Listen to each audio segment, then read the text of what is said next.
morning students, myself Amit Jala from Mahasapura School. Today in this video I will continue subject OC of standard 12. Chapter number 4 organizing.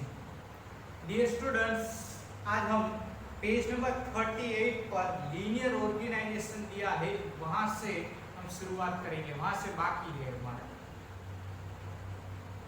Dear students, board exam के अंदर linear organisation, functional organisation and matrix organisation, इन तीनों में से एक chart तो आपको board exam के अंदर डेफिनेटली आएगा ही आएगा. मोस्ट टाइम क्वेश्चन है. आज हम डिस्कस करेंगे लीनियर ऑर्गेनाइजेशन के बारे में. पेज नंबर 38 पर मीनिंग दिया है लीनियर ऑर्गेनाइजेशन का. Linear organisation is the most simple insect a type of organization. Since many years it has been used in army and so it is called a army organization. Linear organization एक simple organization structure है.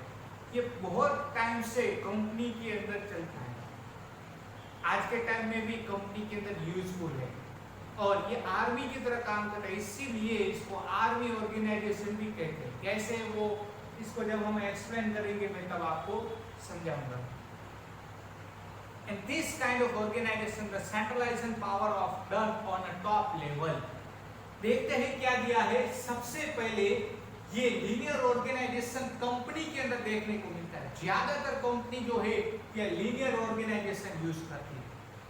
इसमें क्या होता है, सबसे high post पर कौन होता है, बोर्ड ऑफ डायरेक्टर होता है. बोर्ड ऑफ डायरेक्टर के नीचे बहुत सारे स्टाफ मेंबर होते हैं. सबसे हायर अथॉरिटी किसके पास है, बोर्ड ऑफ डायरेक्टर के पास. उसके नीचे कौन होता है, general manager. Board of director क्या करता है, खुद पॉलिसी बनाता है, rules and regulation, target, objective set करता है और बाकी जितने भी स्टाफ मेंबर है वो उस ऑब्जेक्टिव के ऊपर काम करते हैं. आगे दिया गया है बोर्ड ऑफ डायरेक्टर के नीचे general manager. General manager 3 department का एक सबसे बड़ा हेड होता है. कंपनी के अंदर ज्यादातर ये 3 डिपार्टमेंट तो होते ही. सबसे फर्स्ट दिया गया है production department, second one is admin department and third one is sales department. Company के अंदर ये 3 डिपार्टमेंट होते हैं, मेन डिपार्टमेंट. और इस तीनों के तीनों डिपार्टमेंट का सुपीरियर हेड होता है कौन, जनरल मैनेजर.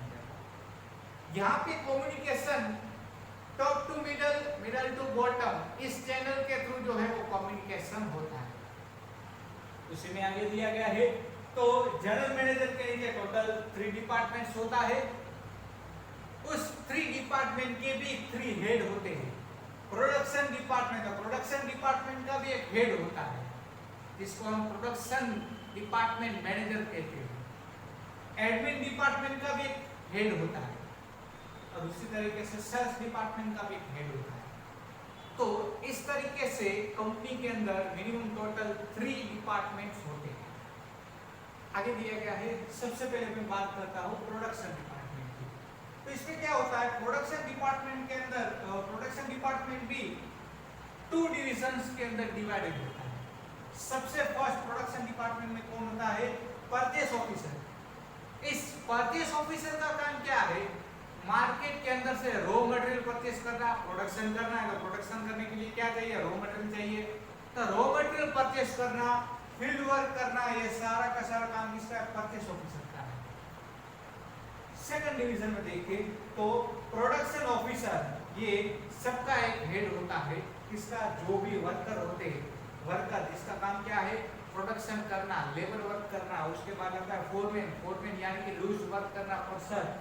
उसके ऊपर एक सुपरवाइजर होता है, सुपरवाइजर के ऊपर प्रोडक्शन ऑफिसर होता है. और प्रोडक्शन ऑफिसर इस तीनों के ऊपर वॉच रखता है.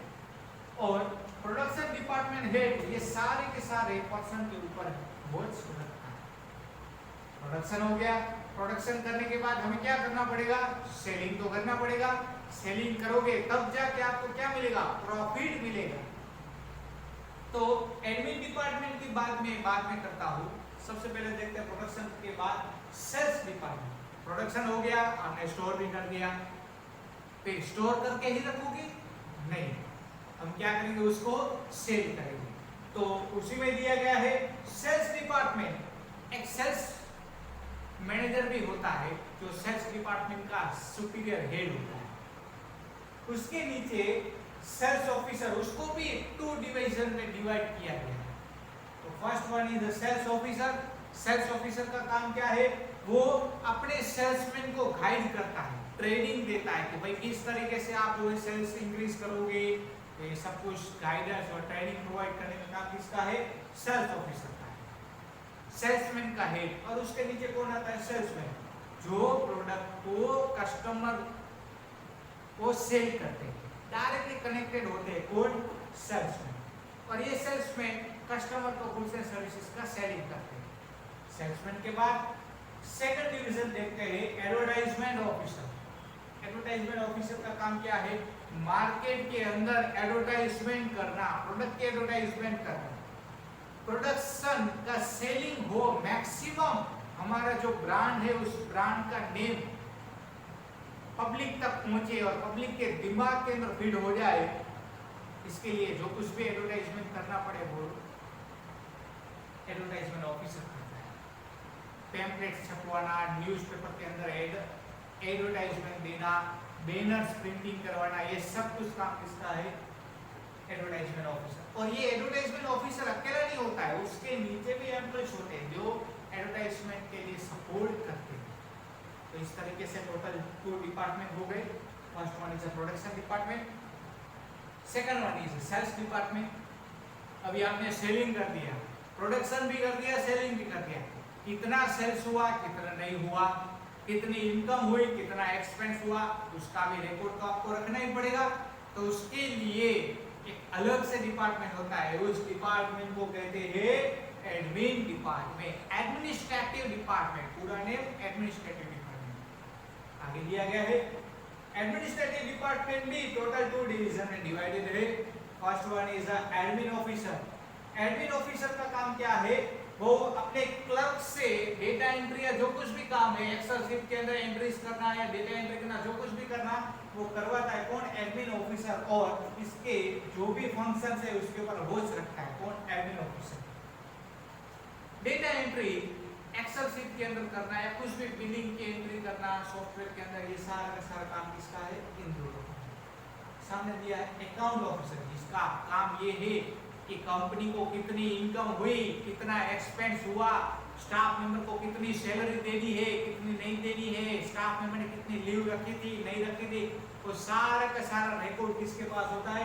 अकाउंट ऑफिसर के पास होता है। ये अकाउंट ऑफिसर क्या करता है? स्टाफ मेंबर को सैलरी प्रोवाइड करता है और अकाउंट मेंटेन रखता है इसका, कंपनी का। और उसके नीचे भी सपोर्ट में कौन होता है? क्लर्क होता है। तो ये चैनल है, टॉप लेवल से मिडिल लेवल और मिडिल लेवल से बॉटम लेवल की एक चैनल है। इस चैनल के थ्रू काम किया जाता है। ये आर्मी ऑर्गेनाइजेशन की तरह है। आर्मी के अंदर भी टॉप लेवल के स्टाफ मेंबर होते हैं, मिडिल लेवल, बॉटम लेवल और टॉप लेवल अगर जो इंस्ट्रक्शन दे तो ही हम आगे बढ़ सकते हैं या कुछ न्यू कर सकते हैं। आगे बढ़ते हैं। The distribution of power is done in the straight line from the top to bottom level. Power का जो डिस्ट्रीब्यूशन होता है वो स्ट्रेट लाइन मेथड से डिस्ट्रीब्यूशन होता है, top to bottom, bottom to top to middle, middle to bottom level. As a distribution of power straight line method, in this each employee is answerable to his her superior authority. हर एक person अपने superior officer को answerable है, responsible है। तो जो भी subordinate है वो अपने सुपीरियर को क्या है? आंसरेबल है। आगे दिया this types high degree of power can be seen on the top level and lower amount of power is seen on the bottom level. सबसे हाई लेवल का पावर किसके पास होता है? टॉप लेवल के पास। और लोएस्ट पावर किसके पास होता है? लोअर लेवल स्टाफ मेंबर के पास। ये स्टूडेंट्स मैं एक्सपेक्टेशन रखता हूँ कि आपको ये क्वेश्चन समझ में आया होगा और ये भी एक्सपेक्टेशन रखता हूँ कि इस क्वेश्चन को आप घर पे रिवाइज करोगे। नेक्स्ट वीडियो के अंदर नेक्स्ट क्वेश्चन के साथ मिलेंगे। तब तक take care of yourself. Thank you so much. Jai Mata the.